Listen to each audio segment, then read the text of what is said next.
ada tanpa tempat dan tanpa arah. Allahumma rzuqna al-ikhlas fi an-niyyati wal qawli wal amal.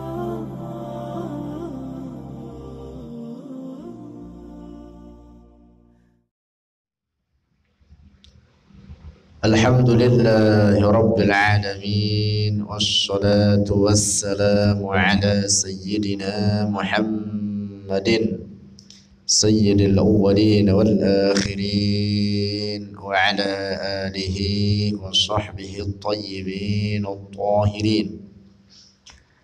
Allahumma la sahla illa ma ja'altahu sahla وأنت تجعل الحزن يا حي يا قيوم إذا شئت سهلا اللهم ارزقنا الإخلاص في النية والقول والعمل.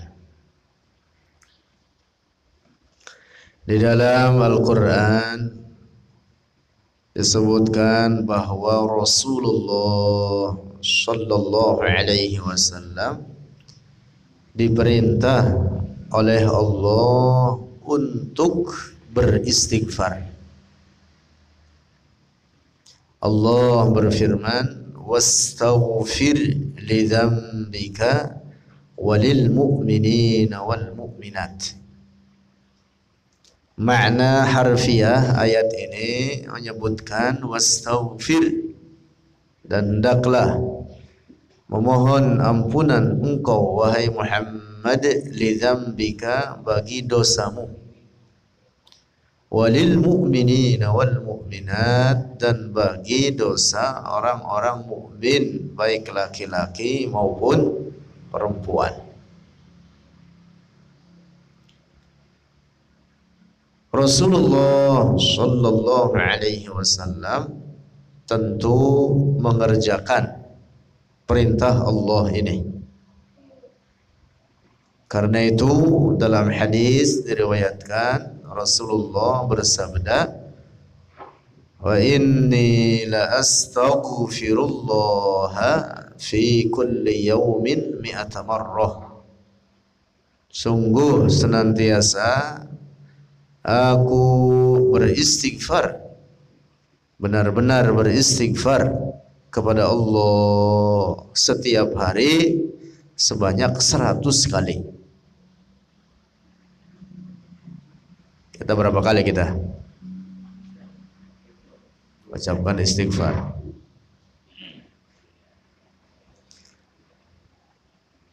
Hanya saja di dalam ayat ini disebutkan wastaghfir li dzambika, hendaklah engkau wahai Muhammad mohon ampunan bagi dosamu, bukan artinya bahwa Rasulullah pelaku maksiat, bukan artinya bahwa Rasulullah banyak dosa, bukan. Tapi yang dimaksud dengan ayat ini li dzambika di sini, di antara tafsirannya menyebutkan adalah dosa kecil yang tidak mengandung kerendahan jiwa.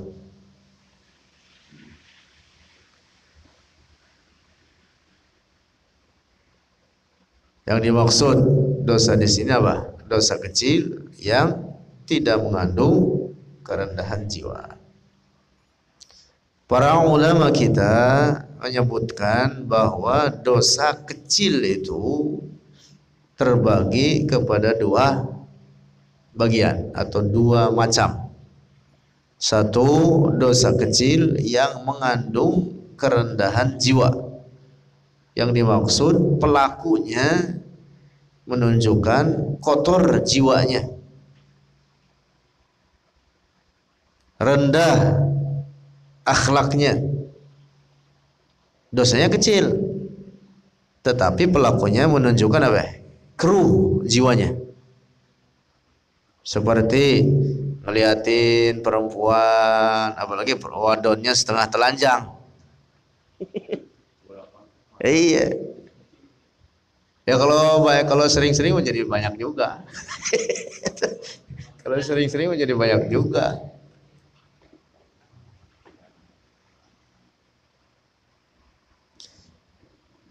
Nah, dosa kecil semacam ini mustahil terjadi pada para nabi Allah. Semua para nabi terpelihara dari dosa-dosa kecil semacam ini. Misalkan nyolong sendal dari musola. Apalagi kira-kira itu. Semacam itu. Yang kedua, dosa kecil yang tidak mengandung kerendahan jiwa, tidak mengandung kekeruhan jiwa pelakunya.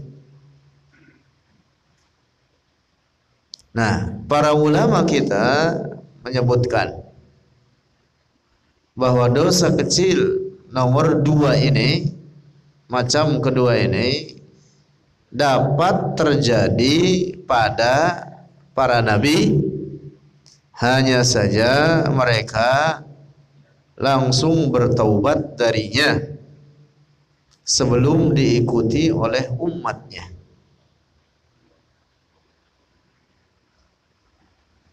Nah, jadi dosa kecil yang nomor 2 ini yaitu dosa kecil yang tidak mengandung kerendahan jiwa. Nah, para ulama kita menyebutkan bahwa para nabi boleh terjadi pada mereka dosa kecil macam nomor 2 ini. Hanya saja mereka langsung bertaubat kepada Allah sebelum diikuti oleh umatnya, dan Allah mengampuni dosa-dosa mereka langsung ketika mereka bertobat saat itu pula. Kesimpulannya bahwa para nabi senantiasa disucikan oleh Allah. Walaupun mungkin terjatuh dalam dosa kecil pada macam kedua ini, itu dosa kecil yang tidak mengandung kerendahan jiwa ini, tetapi mereka langsung bertaubat kepada Allah sebelum diikuti oleh siapapun, sebelum diikuti oleh orang lain. Nah, jadi kesimpulannya demikian, mereka langsung apa? Langsung bertobat, dan saat itu pula disucikan oleh Allah.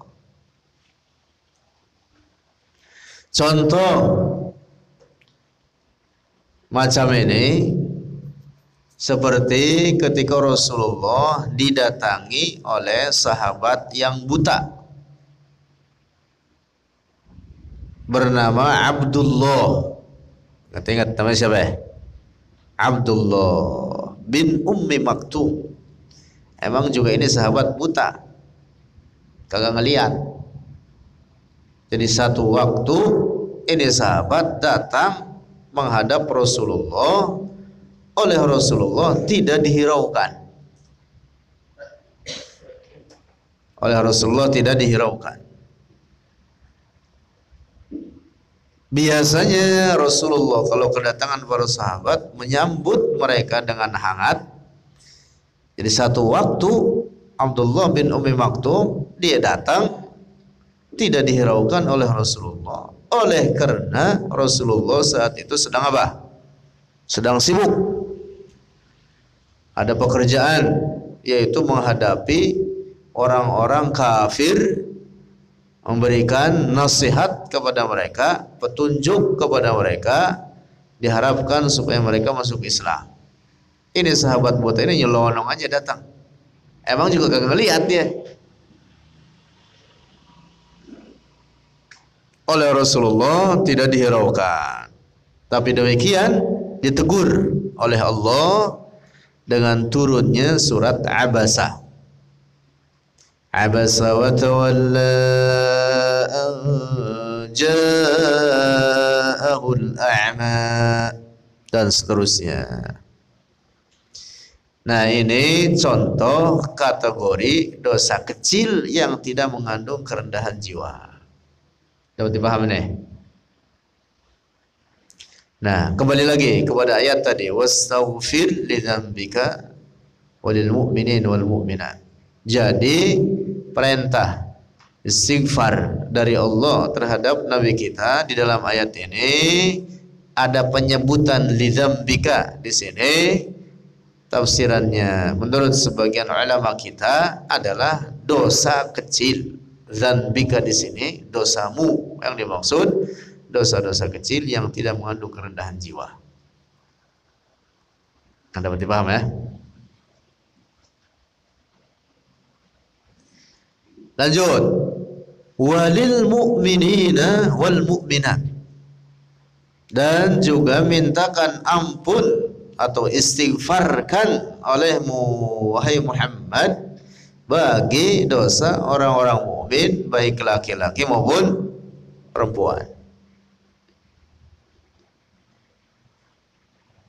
Nah, dalam ayat ini tentu Rasulullah, ini kan perintah dari Allah. Tentulah Rasulullah mengerjakan apa yang diperintahkan oleh Allah ini. Nah, karena itu Rasulullah beristighfar bagi seluruh orang-orang mukmin, laki-laki dan perempuan. Ayat ini menyebutkan walil mu'minina wal mu'minat, seluruh orang-orang mukmin, laki-laki dan perempuan. Itu artinya tercakup dalam istighfarnya Rasulullah seluruh orang mukmin tanpa terkecuali, dari mulai orang-orang mukmin yang hidup dari zaman Nabi Adam alaihi salam hingga orang-orang mukmin yang saat itu belum diciptakan oleh Allah. Artinya termasuk kita yang hidup di akhir zaman ini, yang udah bentar lagi mau kiamat. Kita ini dahulu di masa Rasulullah hidup, oleh Rasulullah sudah diistighfarkan. Masya Allah. Nah, sehingga istighfarnya Rasulullah bagi seluruh orang-orang mukmin, laki-laki dan perempuan, berlaku di dalamnya istighfar Rasulullah bagi orang-orang mukmin, laki-laki dan perempuan yang saat itu hidup bersama Rasulullah, termasuk istighfarnya Rasulullah yang diperuntukkan bagi orang-orang mukmin yang sudah meninggal, juga termasuk di dalamnya istighfarnya Rasulullah bagi orang-orang mukmin yang saat itu belum diciptakan oleh Allah. Masya Allah, paham gak ini? Mengapa? Karena redaksi ayat ini memberikan pemahaman menyeluruh, walil mu'minin wal mu'minat, seluruh orang-orang mukmin. Subhanallah. Tuh, sebagian ahli tafsir memahami begitu. Nah, sehingga dari ayat ini pula dipahami bahwa istighfar bagi orang yang sudah meninggal bermanfaat sampai untuk mereka. Bahkan istighfar bagi orang yang belum diciptakan boleh juga, kagak apa-apa. Paham gak ini? Misalkan Faisal nih, kan belum punya anak. Udah punya anak belum Faisal? Belum. Lalu dia beristighfar dari sekarang, ya Allah, entar turunan saya, anak-anak saya, bahkan cucu-cucu saya, ampuni dosa-dosa mereka. Boleh kagak? Boleh. Dan itu yang dilakukan oleh Rasulullah dengan ayat ini. Jadi kita ini telah diistighfarkan dahulu oleh Rasulullah kepada Allah. Nah, dapat dipahami ini. Sehingga daripada ayat ini difahami bahwa istighfar bagi orang yang mati bermanfaat, sebagaimana istighfar bagi yang masih hidup bermanfaat. Juga dengan dasar ayat ini, bahkan tidak hanya istighfar, juga amal soleh lainnya dapat bermanfaat. Dikuatkan dengan ayat-ayat lainnya dan dengan hadis-hadis Rasulullah. Tidak hanya istighfar aja, berbagai bentuk amal soleh lainnya pun jika kita niatkan bagi orang yang sudah meninggal, maka sampai dan bermanfaat bagi mereka. Bacaan Quran, bacaan tahlil, tasbih, tahmid, istighfar, apalagi jelas tadi istighfar kita bahas. Sedekah, haji, umrah, bermanfaat. Dalam hadis Rasulullah bersabda, "Iqra'u Yasin ala mautakum." Bacalah Yasin terhadap orang-orang yang telah meninggal di antara kalian. Dalam hadis itu disahihkan oleh Imam Ibn Hibban ini hadis. Iqra'u Yasin ala mautakum. Bacalah Yasin atas orang-orang yang meninggal di antara kalian.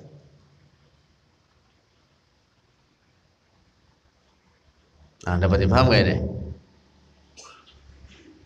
Masya Allah. Jadi kita ini dimuliakan oleh Allah menjadi orang-orang mukmin, dan itu karunia besar. Iman itu karunia besar. Iman itu karunia besar. Tidak ada nikmat yang lebih besar daripada nikmatul iman. Dan di atas itu kita juga dijadikan orang mukmin daripada umat Rasulullah sallallahu alaihi wasallam. Yang umat Rasulullah ini adalah khairul umam, adalah umat terbaik, lebih baik daripada umat-umat nabi-nabi terdahulu. Masya Allah. Karunia besar kita dijadikan umat Rasulullah sallallahu alaihi wasallam. Nah, kita berdoa mudah-mudahan senantiasa iman ini kita pegang teguh sampai mati. Gitu. Wala tamutunna illa wa antum muslimun. Jangan mati kecuali dalam keadaan beragama Islam, beriman kepada Allah. Iman dan Islam itu sama maksudnya. Iman menyangkut keyakinan, ya Islam menyangkut praktek-praktek terhadap keimanan tersebut. Seperti zahir dan batinnya. Iman itu batinnya, Islam itu zahirnya. Iman menyangkut beriman dengan Allah, malaikatnya, kitab-kitabnya, para rasulnya, hari akhir, qada dan qadar. Islam menyangkut praktek salat, ibadah, puasa, zakat, haji. Iman dan Islam itu satu kesatuan yang tidak dapat terpisahkan. Nah, jadi pegang teguh iman dan Islam ini, pelihara, pupuk dengan ilmu. Pupuk dengan apa? Ilmu. Dan praktekan dengan amalan-amalan. Subur. Jadi subur. Dan menjadi bekal bagi akhirat kita. Wallahu a'lam bishawab.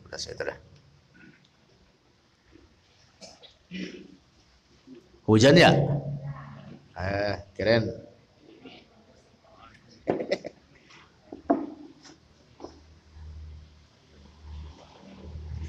Astaghfirullahaladzim, astaghfirullahaladzim. Lakal hamdu ya maulana ya ma'bud. Alhamdulillahi rabbil alamin. Assalatu wassalamu ala sayyidina Muhammadin fil awwalin wal akhirin wa ala alihi wa sahbihi tayyibin at-tahirin. Allahumma anfa'na bima 'allamtana wa 'allimna ma yanfa'una warzuqna 'uluman tanfa'una wa zidna 'ilma. Allahumma waffiqna wa waffiq ahlana lima tuhibbuhu wa tardah. اللهم حسن أعمالنا واختم بالصالحات أعمالنا ربنا آتنا في الدنيا حسنة وفي الآخرة حسنة وقنا عذاب النار وصلى الله على سيدنا ومولانا محمد والحمد لله رب العالمين. Ada tanpa tempat dan tanpa arah. Allahumma rzuqna al-ikhlas fi an-niyyati wal qawli wal